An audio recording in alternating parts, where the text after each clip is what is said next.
You've nailed the subject line, your design's on point, and your list built with care. You hit send and wait, and nothing. No opens, no clicks, no sells, just silence. That's when it hits you. Your emails aren't just being ignored, they're going straight to the spam folder. For any marketer, that's a nightmare. So in this video, I'll show you exactly why emails land in spam and what you can do to land squarely in the inbox instead. Let's get fixin'.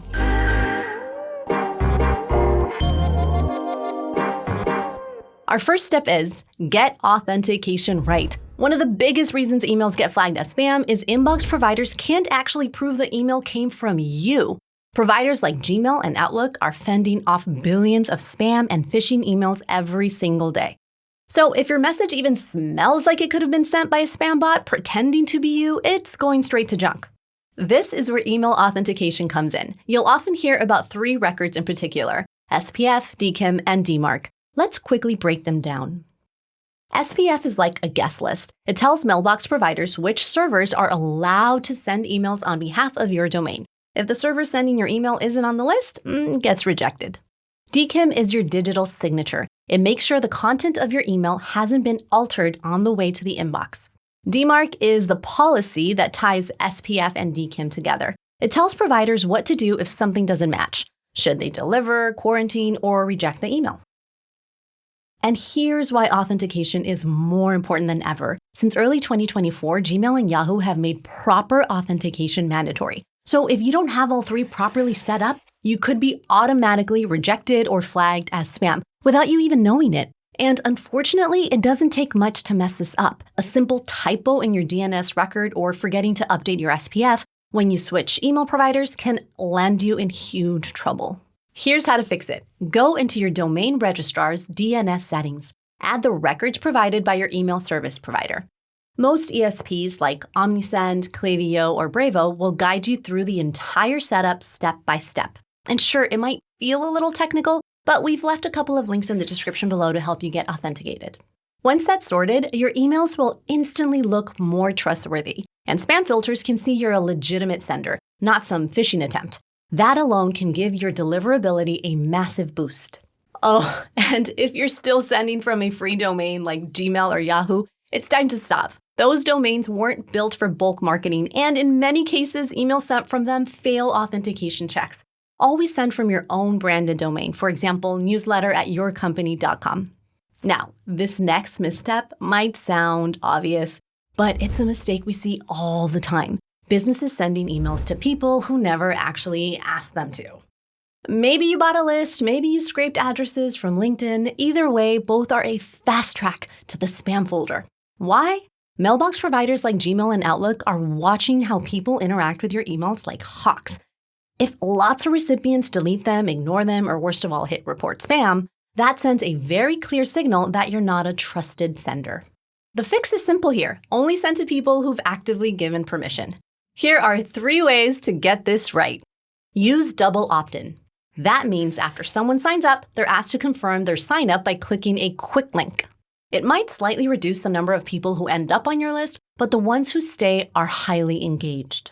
Also, make sure your unsubscribe link is easy to find. It's tempting to hide it in tiny text at the bottom of your email, but that just frustrates people. If they can't find the unsubscribe button, they'll report you as spam instead. And let's face it, that's way worse for your sender reputation.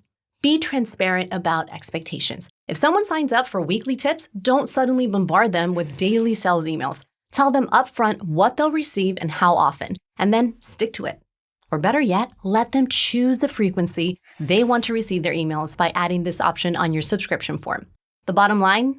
Spam complaints are one of the strongest negative signals your recipients can send to inbox providers. Even just a handful of complaints can seriously harm your deliverability. But if you respect your audience and treat their inbox like a privilege, not a right, you'll not only stay out of spam, you'll build long-term trust and see better results. Our next step involves cleanup. Even if people gave you permission at some point, inbox providers still care about whether those subscribers are engaged right now. Sending emails to a bunch of inactive or fake addresses tells filters you're not maintaining your list, and that can drag your whole domain reputation down. Here's how to tidy up.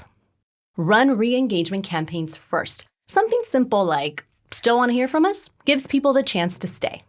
Set up automation to regularly remove inactive subs, say every 6 to 12 months of no activity. Use an email validation tool to weed out typos and bots from your list. Yes, your list will shrink a little, but a smaller active list outperforms a giant ghost town. Now, your subject line is your first impression, and spam filters scan it like a hawk, so make it count. If it looks pushy or misleading, your email's done for. Make sure to avoid these big offenders, using all caps, excessive punctuation, overused phrases like free, guaranteed, or act now. Instead, do this. Aim for clarity and curiosity. Try a simple subject line like, "How we boosted signups by 40%. It's specific, intriguing, and way less spammy than free deal inside." Your subject line should make people curious enough to click, but never feel tricked once they open. You'll also want to balance text with images. Spam filters don't like emails that look like flyers. If your entire email is just one giant image, that's a huge red flag. Instead, aim for around 60% text and 40% images. That balance keeps your message readable while still looking good. Also, host your images on a trusted server. Your ESP usually handles this, so don't worry too much about it. Add alt text for accessibility and avoid attachments. Instead, link to documents, files, or videos that you've uploaded elsewhere. So think of it like this. Your text is what provides value, and the images should be there to support, not attempt to replace this value. Your sending pattern is just as important as your content. If you go MIA for months and then suddenly blast 20,000 emails, inbox providers get super suspicious. Instead, stick to a consistent schedule. Whether it's weekly, bi-weekly, monthly, just stick to a rhythm that works for your audience. And if you're scaling up, warm up your list gradually. Consistency builds your sender reputation, which is like your credit score with inboxes. The stronger it is, the better your placement. Engagement is the ultimate signal to inbox providers. If people open, click, and even reply to your emails, filters think, this sender's legit. You can boost engagement by personalizing your emails, using contact names, or segmenting by interests. Also, don't just sell. Offer value, share stories, tips, or other insights. And invite replies. Even one-to-one responses show you're running a real conversation, not just blasting ads. Think of engagement as a feedback loop. The more subscribers interact, the more inboxes trust you, which leads to more visibility and even higher engagement. Next, you need to monitor your metrics with a close eye on engagement. Your ESP reports aren't just nice to look at, they're your early warning system. So watch these like a hawk. Open rates. Are your subject lines connecting with your audience? Click rates. Is your content driving action? Bounce rates. Are you sending to valid email addresses? Spam complaints. Even a small spike is a major red flag. In fact, Gmail and Yahoo will heavily penalize senders with just a 0.3% spam rate. So it pays to keep this as close to zero as possible. If you notice a drop in performance, act fast. Tweak your content, clean your list, or double check your authentication. Finally, not all email platforms are built the same. Your email service provider is the foundation of your deliverability. So if their infrastructure is weak or you're stuck on a shared IP with shady characters, you'll struggle no matter how good your content is. And here's what's shocking. We've even seen some well-known providers with worrying IP addresses. That's why we recommend you stick with trusted ESPs like Klaviyo, Omnisend, or ActiveCampaign.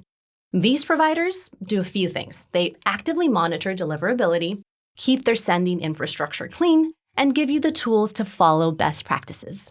Think of your ESP as the foundation of your entire email strategy. If that foundation is solid, every campaign you send will perform better. But if it's weak, no matter how great your emails are, your deliverability can take a huge hit. So there you have it, 9 easy ways to stop your emails from being buried in the spam folder.